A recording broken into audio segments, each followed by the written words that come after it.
Hi everyone, in front of me I've got REALME C71 and let me share with you how to check the IMEI number of this device.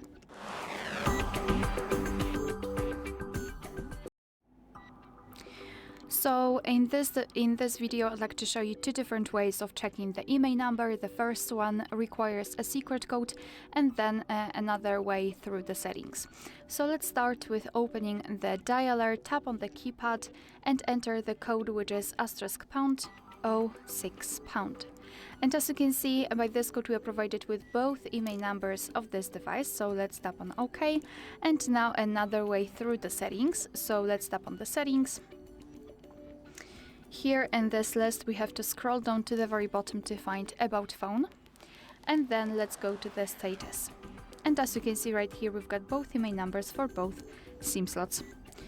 Alright, so that will be all. Thank you so much for watching. Please hit the subscribe button and leave a thumbs up.